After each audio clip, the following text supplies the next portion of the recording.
ഇതെവിടെ പോയി പടച്ചോനെ? വെച്ചോടുത്ത് കാണുന്നില്ലല്ലോ. സൈനബാ, സൈനബാ. ഓ തുടങ്ങി. ഈ ഉമ്മ ഇതെവിടെ?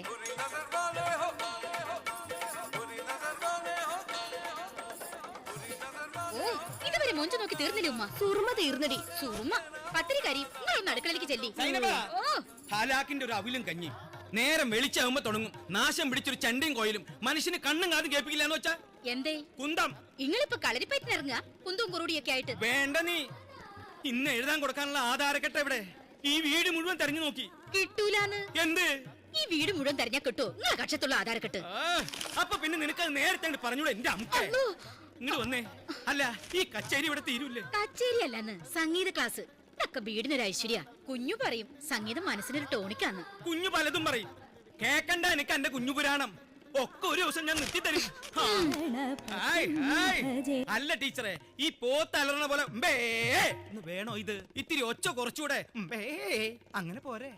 ഇത് ഉച്ചസ്ഥായിൽ ആലപിക്കേണ്ട കീർത്തനമാണ് മജീദ് ഭായി. ഉച്ച വരെ നീട്ടണ്ട, വേഗം തീർത്ത് പോയിക്കോളിന്ന്. നിർത്താൻ. പിന്നെ നീ ചെണ്ട കൊട്ടി പഠിപ്പിച്ചിട്ട് ഇവര് വലിയ വയലാർ രാമവർമ്മമാരാവാൻ പോവല്ലേ? വയലാർ രാമവർമ്മ അല്ല, മങ്കട രവിവർമ്മ. ഇതിനിടയിൽ ഓൻ പേര് മാറ്റിയ. ഇതാടാ പറയണത്, ഇങ്ങള് കലാകാരന്മാർക്ക് ഒരു സ്ഥിരതയില്ലാന്ന്. പറയണ വാക്കിനൊരു വിലയുണ്ടാവൂല. പേര് വരെ മാറ്റില്ലടാ നിങ്ങള്. നേരം വെളുക്കുമ്പോ ഇതിന്റെ മുകളിൽ കയറി ഇരുന്ന് കയ്യും കാലിട്ട് അടിക്കുന്ന നേരം കൊണ്ട് അനക്ക് എന്റെ പീടി ഒന്ന് തുറന്നുവിടാ. അപ്പൊ കുഞ്ഞാക്ക് എനിക്കിട്ട് തുണിപ്പീടി ആരെയൊന്നും ഓർക്കും? എന്റെ വാപ്പ. എന്റെ വാപ്പ ഇങ്ങളല്ലേ? നിങ്ങൾ നേരം വിളിക്കുമ്പോ 1100 ഉറുപ്പായിട്ട് ഇറങ്ങൂലേ കണ്ടവന്റെ ഭൂമി വെട്ടിപ്പിടിക്കാൻ? വെട്ടിപ്പിടിക്കടാ, വെട്ടിപ്പിടിക്കും. അങ്ങനെ ഞാൻ ചെയ്യുന്നോണ്ടാണ് നീ മദ്ദളത്തിന്റെ മുകളിൽ കയറി ഇരുന്ന് കയ്യും കാലിട്ട് അടിക്കുന്നതും നിന്റെ ഈ ഉമ്മ സിന്ധി പശുവിന്റെ പോലെ കൊഴുത്ത് തടിച്ചിരിക്കുന്നതും. നിന്റെ കയ്യിലുണ്ടായിരുന്ന ബാഗ് എവിടെ പോയി? ഇത് അപ്പൊ പിന്നെ നിനക്ക് നേരത്തെ പറഞ്ഞൂടെ? നമുക്ക് അല്ല പുയ്യാപ്പിളെ, പത്തിരി മീമോളായിട്ട് ഉണ്ടാക്കി വെച്ചിട്ട് കഴിക്കാണ്ട് ഇറങ്ങാ. എനിക്കിപ്പോ ഒരു അമ്മായി സൽക്കാരത്തിന് പറ്റിയ നേരല്ല അമ്മായി. പിന്നെ അദിനാൻ സ്വാമിന്റെ പുതിയ CD ഇറങ്ങിയിട്ടുണ്ട്, ഒന്ന് കൊണ്ടുവരണേ. കണ്ണീ കണ്ട സ്വാമിമാരുടെ ഭജന കേൾക്കാൻ ഇറങ്ങിയിരിക്കുക തള്ള വയസ്സാം കാലത്ത്. ഒരു പെരിക്ക് പെരിക്കിനിട മക്കളെ.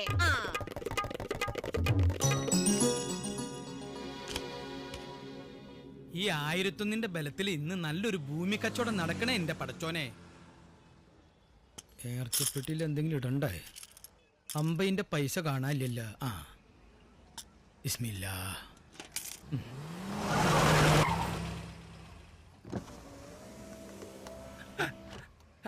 പടച്ചോനെ. മജീദ് ഭായ്, ഇമ്മാതിരി പണി മനുഷ്യന്മാർ ചെയ്യരുത്. നേർച്ചപ്പെട്ടിയിൽ കാശിട്ടതാ. നിന്റെ ജാതിക്കാര്യത്തിൽ ഭാസ്കർ ഇടപെടണ്ട. ജാതിക്കാര്യത്തിലല്ല, ഭൂമിക്കാര്യത്തിൽ ഇടപെടാനാ ഞാൻ വന്നത്. നിങ്ങൾ എന്ത് പണിയാന്ന് കാണിച്ചത്? 15 ലക്ഷത്തിന്റെ സ്വത്തിന് 1001 ഞൊട്ട ടോക്കൺ പിടിപ്പിച്ച് അഡ്വാൻസിലേക്ക് 50,000 മിനിയാതെത്തിക്കാന്ന് പറഞ്ഞിട്ട് നിങ്ങൾ വരെ പറ്റിച്ചില്ലേ? നേരികേട് കാണിക്കരുത് ഭായി. ഇതാ 1001 രൂപ. നിങ്ങൾ എന്തു വർത്താനായി പറയണ? പൈസ ഓന് എത്തിച്ചില്ലേ? ആര്? കുഞ്ഞാക്കിയായിരിക്കും. അവൻ എന്നോട് 50,000 തിരുമറയ്ക്ക് ചോദിച്ചതാ. അപ്പോഴേ എനിക്ക് മനസ്സിലായി അത് നിങ്ങൾക്കായിരിക്കും.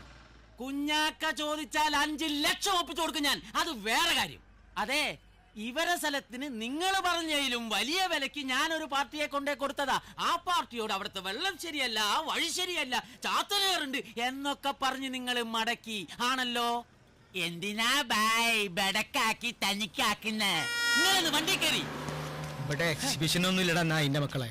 നിങ്ങൾ ആരെയാ നീ ഏന്തി നോക്കുന്നത്? ഇത്രയും ഹംകീള് ഈ അങ്ങാടിയിലുണ്ടെന്ന് ഇപ്പഴാ എനിക്ക് മനസ്സിലായി. 1001 ഉറുപ്പിയും ഇസ്തിരി ചുളിയാത്ത കുപ്പായോ ഒലക്കമ്മന റേഡോ വാച്ചും ആരാ ദൂരമ താമസവും. അയ്യയ്യേ നാണക്കേട്. ഇങ്ങനെയുണ്ടോ മനുഷ്യന്മാര്? ഷട്ടറിട്ട് പോരേ പോടോ. ഈ 1001 ഉറുപ്പിക കൊണ്ട് ഭൂമിയുടെ പൊക്കിളിൽ ഞാൻ കൈയിടും ഭാസ്കര. യാത്രക്കാർ ശ്രദ്ധയ്ക്ക് ഏറനാട്ടിൽ നിന്നും മങ്കര വഴി പല്ലശ്ശേരി ക്ഷേത്രത്തിലേക്കുള്ള ദേവീപ്രസാദം 8:15 പുറപ്പെടുന്നു. ശ്രദ്ധിക്കുക, തിരുവാങ്ങൂർ കൊളപ്പുഴ ചെറുകര പെരിന്തൽമണ്ണ വഴി ശിവപുരത്തേക്ക് പോകുന്ന മൈത്രിയും റോഡ് കിങ്ങും സ്റ്റാൻഡിന്റെ വടക്കുഭാഗത്ത് പാർക്ക് ചെയ്തിരിക്കുന്നു. യാത്രക്കാരുടെ ശ്രദ്ധയ്ക്ക് ഏറനാട്ടിൽ നിന്നും പാലക്കാട്ടേക്ക് പോകുന്ന കമല പുറപ്പെടാൻ തയ്യാറായി നിൽക്കുന്നു. തൊട്ടുപുറകെ സഹദേവനും പോകേണ്ടതാണ്. ബസ് പോണാരും വിളിച്ചു പറഞ്ഞതാ. മൊബൈൽ നമ്പർ ചോദിക്കായിരുന്നു. ഓട്ടെ. സുന്ദരാ, എന്തൊക്കെയുണ്ട് സുന്ദര? എന്ത് പറയാനാ, അച്ഛൻ കിടന്ന കിടപ്പ് തന്നെ. അമ്മ പിന്നെ നേരത്തെ കിടപ്പിലാണല്ലോ. വീട്ടിലെ കാര്യല്ലടോ, തിന്നാൻ എന്തുണ്ടെന്ന്. അതിനല്ലേ പുട്ട്, ദോശ, അപ്പോ. എന്നാ ഒരു കഷ്ണം പുട്ട്, ഒരു ചുറ്റിക. ചുറ്റിക? എന്തിനാ? പുട്ട് പൊടിച്ചു തിന്നാൻ. അത്രക്ക് സോഫ്റ്റ് ആണല്ലോ നിന്റെ പുട്ട്. ആ ഒരു കട്ടൻ എടുക്ക്. വാസുവെട്ടുകാർ കട്ടകോട്.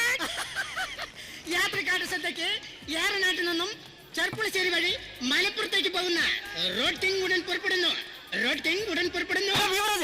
നിന്റെ വായിലെന്താടാ മൈക്ക് എന്തേ മൈത്രി പുറപ്പെടുന്ന കാര്യം മാത്രം എന്താ നിന്റെ വായിന്ന് പുറത്തേക്ക് വരാത്തത്? അടങ്ങ് വിജയ അടങ്ങ്. യാത്രക്കാരുടെ ശ്രദ്ധയ്ക്ക് ശിവപുരത്തേക്ക് പോകാൻ വേണ്ടി മൈത്രി തയ്യാറായി നിൽക്കുന്നു. റോഡ് കിങ് എന്ന് പറയുന്ന ബസ് തന്നെയാണ്, അല്ലാതെ ഓട്ടോറിക്ഷ ഒന്നും അല്ല. അനൗൺസ് ചെയ്യടാ. ഓ സമയമാകുമ്പോ അനൗൺസ് ചെയ്യൂ. നിന്റെ സൗകര്യത്തിന് പറഞ്ഞല്ലേ ബസ് സ്റ്റാൻഡ്. യാത്രക്കാരുടെ ശ്രദ്ധയ്ക്ക് ഏറനാട് നിന്ന് ശിവപുരത്തേക്ക് പോകുന്ന റോഡ് കിങ് 8:30 പുറപ്പെടുന്നു. വിളിച്ചു പറയണ. ഇവനാരടാ ഏർനാട്ട അർണോൾഡാ? എന്തേ ഇത്ര ഇളിക്കാൻ? അല്ല, സംഭവാമി യുഗേ യുഗേ എന്ന് കേട്ടിട്ടുണ്ട്. ഇപ്പൊ കണ്ട്. എന്റെ അമ്മാവന് ഇത് തന്നെയായിരുന്നു പണി. എന്ത് സംഭവാമി യുഗ യുഗ? അല്ലല്ല, പലിശ കൊടുക്കല്. എന്നിട്ടിപ്പൊ എന്തായി? ഹാർട്ട് അറ്റാക്ക് വന്നല്ലേ മരിച്ചത്? ഇവിടത്തെ ഹാർട്ട് അറ്റാക്ക് ഒക്കെ നല്ലതല്ലേ, ഒന്നും അറിയാതെ മരിക്കാൻ. അയ്യടാ, അങ്ങനത്തെ അറ്റാക്ക് അല്ല. ഹാർട്ടിന്റെ മോളിൽ കൂടി ലോറിയുടെ ടയർ കയറി അറ്റാക്ക് ആയിട്ടല്ലേ മരിച്ചത്. പാടോ മതി കയറ്റിയത്. കയറ്റല്ല, കളക്ട് ചെയ്യാ. പലിശ. ഞാൻ ആ കിണറിന്റെ മൂലയിലുണ്ടാവും. ഞാൻ വിളിച്ചതേ അത് മനസ്സിലായി. അതന്നെ, നാളെ സെരീന ആർട്ടിന്റെ ഡോക്ടറെ കാണിക്കേണ്ട ദിവസം തൃശ്ശൂര് പോണം. നിങ്ങൾ ഇതെന്ത് മാർപ്പാപ്പയാന്ന്? ഒരു കല്യാണക്കാരി ഒത്തു വരുമ്പോ അവരോട് ഹാർട്ടിന് സുഖമില്ല എന്ന് കുട്ടിപ്പണി നടക്കുക. എന്തേ? കുന്തം മങ്കരയിന്ന് വന്ന കൂട്ടർ ഒഴിഞ്ഞു, ഒത്തു നടന്നു എന്ന് വിചാരിച്ചതാ. അത്രയ്ക്ക് മെനക്കെട്ടതാ ഞാൻ. കൊറേയൊക്കെ നമ്മൾ മറച്ചു വെക്കണം. കല്യാണക്കാരികൾ അങ്ങനെ നടക്കൂ. അങ്ങനൊരു കല്യാണം എന്റെ പെങ്ങളുകുട്ടിക്ക് നടക്കണ്ട. മുൻകൂട്ടി പറയാതെ കല്യാണം കഴിഞ്ഞ് ഒരു പുരയിൽ ചെന്ന് കയറി കുറെ കാലം കഴിഞ്ഞിട്ട് ഞമ്മള് പറ്റിച്ചാണെന്ന് പറഞ്ഞ് ഓല് തിരിച്ചിങ്ങോട്ട് കൊണ്ടുവന്ന് ആക്കിയാലോ? ആലോനയിലെ മുടങ്ങിപ്പോണ ഒരു കല്യാണത്തിന്റെ വേദനയല്ലോ ആ വേദന. നടക്കും. ഓക്കൊരാളെ കാണിച്ചു തരാണ്ടിരിക്കൂല പഠിച്ചു. എത്ര റുപ്യ വേണ്ടി വരും? അറിയാലോ ഞമ്മളെ ആശുപത്രി ചികിത്സയൊക്കെ. എഴുതിയ മരുന്ന് പറഞ്ഞ ടെസ്റ്റ്. അരിയും തുണിയും വാങ്ങണോടത്തും പുര വെക്കണോടത്തും ഒക്കെ ഞമ്മളെ ലാഭതുപോലെ ചെയ്താൽ മതി. ആരോഗ്യത്തിന്റെ കാര്യം ആരാന്റെ കയ്യിലല്ലേ? അത് യാതൊരു കരുണയില്ലാത്ത കച്ചവടക്കാരുടെ കയ്യില്. ഒരു 5000 ഉറുപ്പ്യെങ്കിലും ഇല്ലാണ്ട് അങ്ങോട്ട് കയറി ചെല്ലാനുള്ള ധൈര്യമൊക്കില്ല. വെറുതെയാണോ? എന്ത് അസുഖം വന്നാലും ഞാൻ ഈ ദശമൂലാരിഷ്ടം മാത്രം കുടിക്കുന്നത്. ഇപ്പൊ കഴിച്ച ദശമൂലാരിഷ്ടം ശ്രീനെ എന്താ കുഞ്ഞാക്ക? ഒന്നിടന്നേ. ഞാനേ നാളെ ഒരു വൈക്ക് പോവാ. ഈ ഒന്ന് കരുതോ. പണിയില്ലാണ്ട് നിക്കുക കുഞ്ഞാക്ക. പടച്ചോൻ നല്ലത് വരുത്തും കുഞ്ഞാ. പടച്ചോയ്ക്ക് മാത്രല്ലടോ, എല്ലാവർക്കും നല്ലത് വരുത്തും. എല്ലാരെയും പടച്ചോനല്ലേ പടച്ചോൻ. ഉമ്മ, നിങ്ങളെ പുന്നാര വനിത വായന കുറച്ച് നേരത്തേക്ക് നിർത്തി. ഉമ്മാക്കറിയോ ഇതിപ്പോ എന്താ കാര്യം? ഉപ്പാന്റെ ഭൂമി കച്ചവടത്തിന് കണ്ണി കണ്ടവരുടെ കാശ് കടം വാങ്ങി അഡ്വാൻസ് കൊടുക്കൽ കുഞ്ഞാക്കാന്റെ ജോലി. എന്നിട്ടോ കച്ചവടത്തിന്റെ ലാഭം ഉപ്പാന്റെ പോക്കറ്റിലും. ഒരു 1100 ഉറുപ്പ്യായിട്ട് ഇറങ്ങിക്കോളും. കുറെ കാലായിട്ട് 1100 ഉറുപ്പ്യായിട്ട് ഞാൻ ഇനി ഇറങ്ങും. അനക്ക് അത്രയ്ക്കേ മനസ്സിലാവൂ. ചിലക്കാനല്ലാതെ ബുദ്ധിയൊന്നുമില്ലല്ലോ. ലാഭനഷ്ടല്ല കാര്യം. സുൽത്താൻ വീട്ടില് മൂസക്കാന്റെ മൂത്ത മരുമോൻ അങ്ങാടിയില് മാനം കെട്ട അതിന്റെ മാനക്കേട് ആർക്കാ? സുൽത്താൻ വീടിന് ആണല്ലോ. അത് പുയ്യാപ്ല പറഞ്ഞ നേര്. ഈ പുയ്യാപ്ല എന്നും നേരെ പറഞ്ഞിട്ടുള്ളൂ. കേൾക്കണവർക്ക് ഒന്ന് വളഞ്ഞു തോന്നും. അതെന്റെ ഈ ഇല്ലാത്ത കോങ്കണ്ണ് ഉണ്ടെന്ന് തോന്നണ പോലെയാ. ഇവൻ ഈ കുഞ്ഞാക്കാന്ന് പറഞ്ഞ് പാടി പോയിട്ട് നടക്കുന്ന സക്കീർ ഹുസൈൻ അമ്മായിന്റെ മോനാണ്. ഞാൻ കുറ്റം പറയല്ല. നമ്മളൊട്ട് അതിന് സമ്മതിക്കില്ല. അതാണ്. അതിന് നമ്മൾ ആരെ സമ്മതിക്കാനും പാടില്ല. ഇന്നാലും അവനൊന്നും മനസ്സ് വെച്ചിരുന്നെങ്കിൽ ഒരു 1.5 ലക്ഷം ഉറുപ്പിയ ഒരു കളിയില്ലാതെ എന്റെ കയ്യിൽ വരുമായിരുന്നു. പോട്ടെ, കാശ് ഇന്ന് വരും, നാളെയും വരും. മാനം പോയത് പോയാ. കുഞ്ഞാക്ക, എന്താ ഇവിടെ ഒരു സമ്മേളനം? എന്റെ കുഞ്ഞാക്ക, നിങ്ങൾക്ക് 100 ആയുസാണ്. നിങ്ങളെ പറ്റി 1001 കുറ്റം പറഞ്ഞിട്ട് തൊള്ളേന്റെ ഷട്ടർ ദിപ്പിട്ടിട്ടുള്ളൂ. ആയുസിന്റെ എല്ലാവർക്കും നല്ലത്. അതെ. അളിയന്നെ എഴുതും അത്ര. നല്ലോണം പറിച്ചിട്ട് ഒരു 1001 തവണ ഈ കുഞ്ഞാക്കാലിന് ഊതിക്കൊളയും. പാമ്പിന്റെ മാതിരി ഇങ്ങനെ. ഉപ്പാനോട് നാക്ക് പോത്ത്. കുഞ്ഞോ, ഓ, എന്റെ സുറുമേന്റെ കാര്യം മറന്നു. അത് ഞാൻ മറക്കുവോ? എന്റെ ഉപ്പ 14-ാം രാവത്തെ നിലാവ് പോലെ കൊണ്ടുനടന്ന ഈ മോത്തിന്റെ മുഞ്ചി കളയാൻ ഞാൻ സമ്മതിക്കോടാ. ഇങ്ങക്ക് അറിയോ കുഞ്ഞാക്ക, എന്റെ ഫ്രണ്ട്സ് ഒക്കെ പറയും വെല്ലുമ്മനെ കണ്ട കുഞ്ഞാക്കാന്റെ ഉമ്മല്ല മൂത്തൊരു ഇത്താത്താന്നേ തോന്നുള്ളൂ. മനസ്സിൽ സന്തോഷവും സംഗീതം ഉണ്ടെങ്കിൽ മനുഷ്യന്മാർക്ക് വയസ്സാവൂലെന്ന്. മരിക്കോളെ എങ്ങനെയായിരുന്നു മുഹമ്മദ് റാഫി? ചെറുപ്പായിരുന്നു. മനസ്സിൽ സംഗീതം ഉണ്ടായിരുന്ന ആള് തന്നെയല്ലേ മാലപ്പറമ്പിലെ മൊയ്തീൻ കുട്ടി. 32-ാം വയസ്സിൽ വെടി തീർന്നില്ലേ? തള്ള വയസ്സാം കാലത്ത് ഓരോരോ കണ്ടുപിടുത്തങ്ങളായിട്ട് ഇറങ്ങിയേക്ക. നിങ്ങക്ക് 2 ഗൈഡ്. ഇനിയിപ്പൊ അതിന്റെ പേരിൽ പഠിപ്പ് താറാറുണ്ട്. ഞാൻ പറഞ്ഞില്ലേ കുഞ്ഞാക്ക മറക്കൂലെന്ന്.